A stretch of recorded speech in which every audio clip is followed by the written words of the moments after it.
আসসালামু আলাইকুম রহমতুল্লাহি ওয়া বারাকাতুহু। আলহামদুলিল্লাহ ওয়াসসালাতু ওয়াসসালামু আলা রাসূলিল্লাহি ওয়া বা'দ। সম্মানিত এক দিনী ভাই, শবে মেরাজের আমল সম্পর্কে জানতে চেয়েছেন যে শবে মেরাজ যখন আসে প্রতি বৎসর, এই শবে মেরাজ উপলক্ষে ইবাদতের বিশেষ কোনো ফজিলত বা নির্দিষ্ট কোনো ইবাদত বন্দেগী আছে কিনা হাদিসে, এ বিষয়ে প্রশ্ন করেছেন।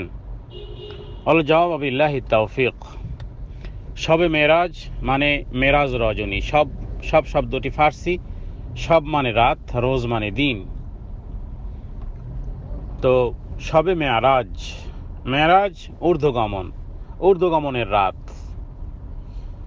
এবং রাসূলুল্লাহ সাল্লাল্লাহু আলাইহি ওয়াসাল্লামকে যখন মক্কার মুশরিকরা চতুর্দিক থেকে কষ্ট দেয় এবং কষ্টের পরিমাণ এতটাই নির্মম ছিল যে রাসূলুল্লাহ সাল্লাল্লাহু আলাইহি ওয়াসাল্লাম নামাজে দণ্ডায়মানরত অবস্থাতে থেকেও ওদের অত্যাচার থেকে নিষ্কৃতি পেতেন না। এবং উকবা ইবনে আবি মুঈন নামক বদবখত রাসূলুল্লাহ সাল্লাল্লাহু আলাইহি ওয়াসাল্লাম যখন সেজদাতে গেলেন, সেজদা অবস্থাতে নবীজির মাথার উপরে তার বড় সুঠাম দেহি ছিল, বিশাল আকৃতির, তার বড় পা দিয়ে রাসূলুল্লাহ সাল্লাল্লাহু আলাইহি ওয়াসাল্লামকে চেপে ধরেছিলেন, নাউযুবিল্লাহ মিন যালিক।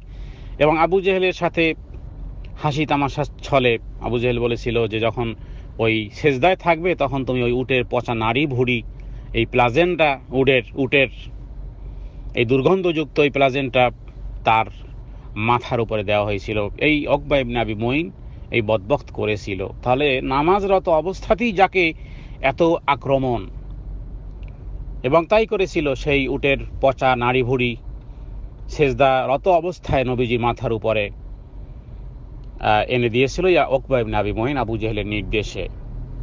অত্যাচারী স্টিম রোলার যখন রাসূলুল্লাহ সাল্লাল্লাহু আলাইহি ওয়াসাল্লামের উপর চলতেছিল, আল্লাহ তাআলা তাকে সান্ত্বনার নিমিত্তে আল্লাহ তাআলা তাকে ঊর্ধ্বগমনের মাধ্যমে আল্লাহ তাআলা তাকে নিদর্শন দেখান। এবং আল্লাহ তাআলা যার কথা সূরা বানী ইসরাঈলের প্রথম দিকের আয়াতগুলোতে আল্লাহ তাআলা বলার শুরুতেই বলেছেন সুবহানাল্লাহ। মিরাজের ঘটনাতে স্বয়ং আল্লাহ তাআলাই সুবহানাল্লাহ বলেছেন। সুবহানাল্লাযী আসরা বিআবদিহি লাইলাম মিনাল মাসজিদিল হারাম ইলাল মাসজিদিল আকসা আল্লাযী বারাকনা হাওলাহু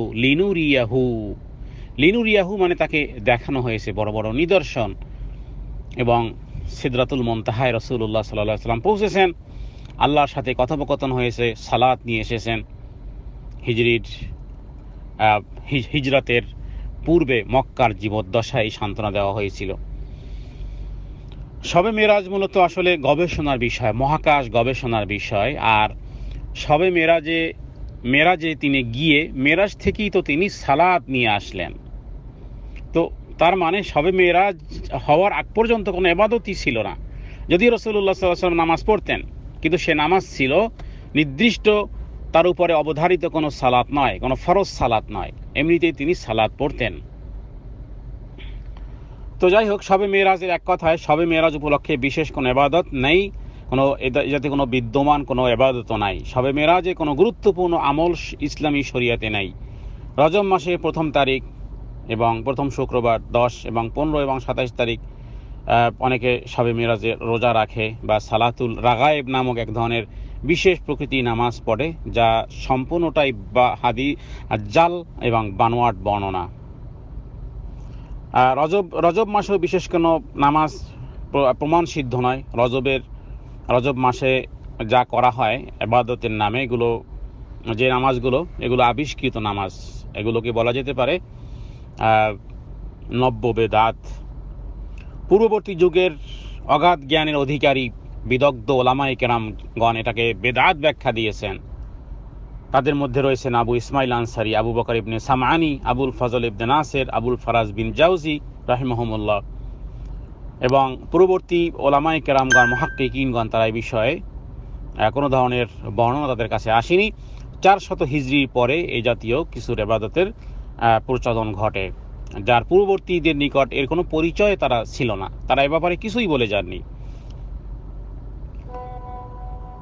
সুতরাং এ ব্যাপারে আমরা বলতে পারি যে কিছু নামাজে, কিছু কিতাবে রজবের এবং শবে মেরাজের নামাজের কথা কিছু উল্লেখ করা হয়েছে।